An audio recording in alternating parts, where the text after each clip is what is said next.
President Biden has nominated Ketanji Brown Jackson to the Supreme Court. I want to get right to our Devin Dwyer and MaryAlice Parks for more on this. Devin, this is a historic pick, so walk us through who is Judge Ketanji Brown Jackson.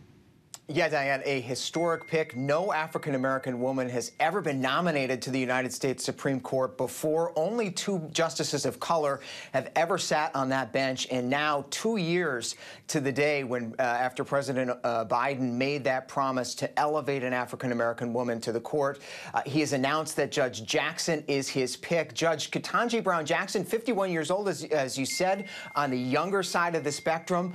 She's an experienced federal judge. This is someone that has sat on the bench for 8 years, confirmed to the District D.C. Circuit Court just last year, Diane, with Republican support. So the president here clearly going for experience.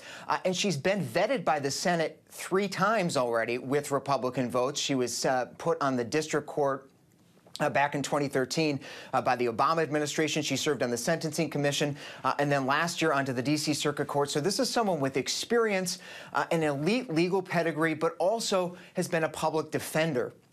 For 2.5 years out of law school at Harvard Law, she defended everyday Americans, those convicted of drug crimes, violent crimes, civil penalties in federal courts, and that is a rare experience. The Supreme Court has never had anyone on the bench that has had as significant criminal defense experience, so she will bring a diversity of experience as well.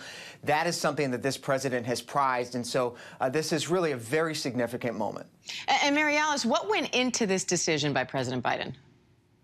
Look, President Biden was excited to make a historic pick here, and I think he did want to make sure that his nominee would be able to receive some bipartisan support. And as Devin mentioned, she received bipartisan support just last year. 3 Republicans voting with Democrats to confirm her to the very high-profile D.C. Circuit Court. So she's just recently been through this process. President Biden had decided he liked her enough to give her that big promotion. So clearly he has a personal relationship with her at this point, and clearly feels good about the prospects that Republicans will again, hopefully, in his mind, be willing to cross the line and vote to confirm her again. You know, and as Devin was hitting at, she kind of checks all of the boxes with background and experience. She both grew up in Washington, D.C., and then Florida and Miami with this, public school education growing up, but then went on to Harvard College, and then Harvard Law, sort of had these extremely top posts, these traditional posts. She was a former clerk to Justice Stephen Breyer, whose seat she obviously would be filling. So she is has the background you'd expect that is very exciting to this White House. And I think they're hoping they're going to be able to make a really strong appeal on Capitol Hill. Interesting to have it come full circle from her working for Breyer to now being nominated to replace him. Devin, any hang-ups that might present an issue for this nomination? Republicans have scrutinized her pretty thoroughly, Diane. I mean, just less than a year ago, they queried her. I have studied that confirmation hearing to see the lines of attacks that could come. She has faced questions about how race will factor in her decisions, her affiliation with liberal, legal, progressive groups, some questions about her time as a public defender. In fact, she defended one of the Guantanamo Bay detainees. Of course, it was assigned to her, but some Republicans will make hay about that. So her record is going to be scrutinized, but there's not a lot there since she's been was confirmed to the bench just a year ago. She's only authored 1 opinion on the appeals court.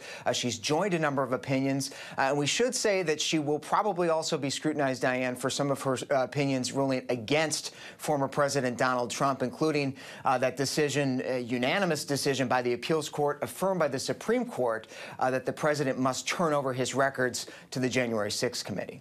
All right, MaryAlice Parks, Devin Dwyer, we appreciate it. Thank you. Hi, everyone. George Stephanopoulos here. Thanks for checking out the ABC News YouTube channel. If you'd like to get more videos, show highlights, and watch live event coverage, click on the right over here to subscribe to our channel. And don't forget to download the ABC News app for breaking news alerts. Thanks for watching.